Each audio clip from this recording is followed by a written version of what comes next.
اعوذ باللہ من الشیطان الرجیم بسم اللہ الرحمن الرحیم۔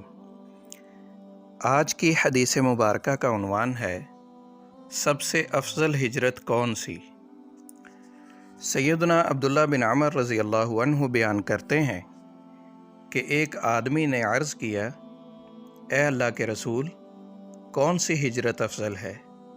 تو آپ صلی اللہ علیہ وسلم نے فرمایا، ان تہجر ما کرہ ربک عز وجل، یہ کہ تو ہر وہ کام چھوڑ دے جو تیرے پروردگار کو ناپسند ہے۔